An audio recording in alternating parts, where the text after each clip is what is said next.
All right, we're back with Rock Forever. We got a very special guest. He is the guitar force of nature known as Steve Vai. Welcome, Steve.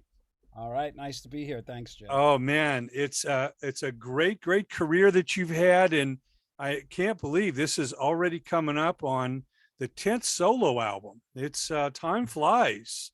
It's pretty Yeah, incredible. Tell us yeah. now how you first got interested in the guitar. Who were your biggest influences? Who really started you on that path? Well, my biggest influence was probably when I was about 7 years old. I walked into the auditorium of the school, and there was a kid on the stage, and he must have been about 9 years old, and he was playing a guitar, an electric guitar. And that, as far as I can remember, was the first moment that it all kind of clicked for me. And what I mean by that is, what I saw that kid playing the guitar, and I just felt like it was the most beautiful instrument I've ever seen. Everything about it just looked incredible to me. Just the way it hung off his body, the way you hit it, and the strings clang, and it was sort of like a little awakening, an epiphany. And all's I thought was, that's really cool. I want to play the guitar. And I never, I always, I wanted to, but it just seemed completely out of my reach. And, as the years went by and I matured to be 9 years old, I started to listen to a lot of the music that was around the house. And that was like my parents were listening to like Italian polka music, but they brought home West Side Story, the soundtrack, and that really touched me. But then in the other room, my sister was listening to Led Zeppelin, and the moment that I heard, I was about 10 years old, I think 11, maybe 11 years old, and the moment that I heard the solo in Heartbreaker on Led Zeppelin 2, I believe that's when there was like a real shift in wishing to play the instrument to the determination that I wanted to play it, and now I'm looking for a guitar. And then when I was about 12, um, a friend of mine sold me his guitar. He had one hanging on the wall in his bedroom, and I bought it for $5. And I actually started taking lessons from Joe Satriani. So I would say the rock guitar players of the 70s, like Jimmy Page, Brian May, Richie Blackmore, and then into like fusion, like Al Di Meola and McLaughlin, even some jazz, Joe Pass and stuff like that. That was always part of my steady guitar diet.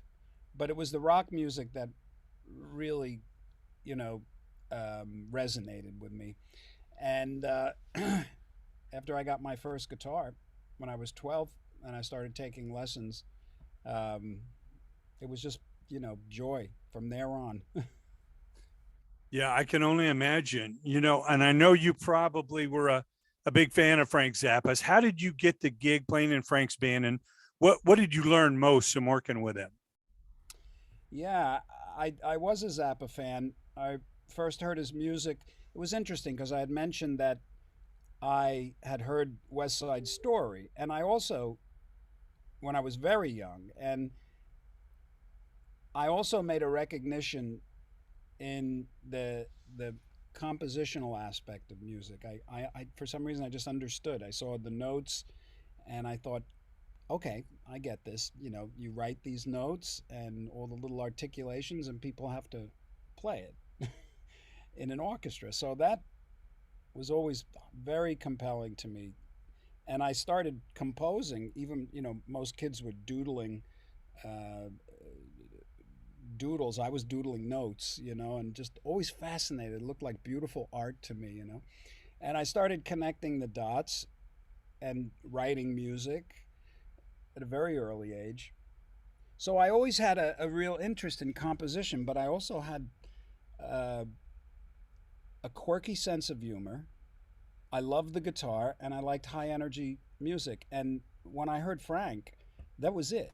He had all of these elements in his music. It was some of it was highly compositional, arranged, written, um, and a lot of it was just very simple, kind of even R&B stuff, and everything in between. So Zappa was like discovering a gold mine, and any of his fans could tell you the same thing. Because when you embrace Frank's catalog, it's like a life treasure. Do you know what I mean? So I was really into his music, and I was going to school at Berkeley, and I acquired his phone number from a friend when I was 16, who had stolen a Rolodex from a studio in New York City, and it had all these rock stars, celebrities, phone numbers and stuff, and which was fascinating. But I wasn't really very interested until he got to the Z's, and then he had Frank Zappa's home phone number, which I thought that's not his number. How could it be? So I set out to try to contact him, and I called the house once, and I was very lucky, because Frank wasn't there, but his wife picked up, Gail, and said that he was on tour and I can call back in 6 months, which was extraordinary when after I had gotten to know the family, how private they are, and how Gail was very uncommon for her to and even respond to something like a call like that, like you can call back. So I waited 6 months and I called back, and she answered again and said, "Well, Frank's on tour again, but you can call back again, sometime." So I waited, and finally I was at my friend's apartment in Boston when I was going to Berkeley, and I said, "Okay, it's been 2 years that I've been calling every 6 months." And I picked up the phone and I called, and Frank picked up the phone. And I was lucky he was in a good mood. And we had a lovely conversation. I said, "I'm just a fan, but my in was I knew that he was a fan of Edgar Varese, the contemporary composer. And the Boston Public Library had scores, Edgar Varese scores that you can Xerox. So I told Frank I wanted to send him some Edgar Varese scores. And he was interested in that. And I said, I also have a tape of my band, and I did a transcription of one of his pieces of music called The Black Page. So I was 18, and I sent him all this stuff. And he gave me his home address, and he was very nice on the phone. It was getting to know Frank after, it was just kind of extra. It was a perfect storm. I guess he just thought that there's a kid on the phone that is being sincere, and so he accepted the stuff, and the next thing I knew, I was at Berkeley, and he had sent me back a score, a giant score of an orchestral piece that he composed, and he also sent me a piece of sheet music of The Black Page, because I had sent him a transcription. He sent me the original music with a note that said, "Make me a recording of this as fast as you can play it." So The Black Page is it's a fierce piece of music. It's pretty death-defying for any musician to play it, because it's so obtuse, and the rhythmic subdivisions and polyrhythms and nested tuplets and everything just require a particular brain muscle that I happen to have. I don't have many good brain muscles for a lot of other things, but that, yeah. And so I ate that up, and I sent him my cassette of The Black Page, and he was impressed enough to ask me if I wanted to fly out to California and audition for the band. And then I told him I was 18, and he said, "Forget it." So he hired me to transcribe music. So I started doing that for him. And then on the day after my 20th birthday, I moved to California, right down the street from his house, and started going up to the studio right away. And when you're in Frank's studio, you're usually seduced into recording something. It's just a constantly creative environment around him. So I started recording a lot. He was giving me a lot of pretty obtuse music to learn and to record, all this very dense melody stuff. And I wasn't in the band or anything. So then he was having rehearsals for the '80 fall tour, and asked me if I wanted to audition for the band. And I remember it was in conflict with his manager because his manager was saying, "You can't have another member in the band. It's too many people to bring on tour, you know." And Frank's just like, "I want Steve to be, you know." So I went to the rehearsal and got on stage. And of course, Frank asked me to play all these songs that were different than the tape he gave me to learn, but I kind of knew them. So it was a real challenging audition, but I loved that. I mean, I was very confident in what I was doing, and it worked. And, you know, yeah.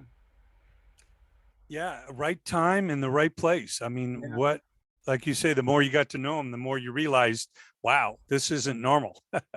This is pretty incredible. Well, I know the great years with Frank, and God bless him. He left us a body of work that will Yeah. last many lifetimes. But And you know, the thing that I learned, to answer the rest, I missed this part of your question.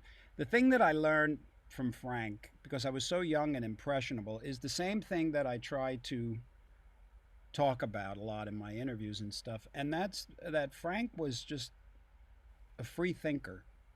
You know, he didn't succumb to uh, criticism or any of these things. He did what he wanted to do. He did what his creative impulses compelled him to do immediately, all the time. He was constantly very present and focused.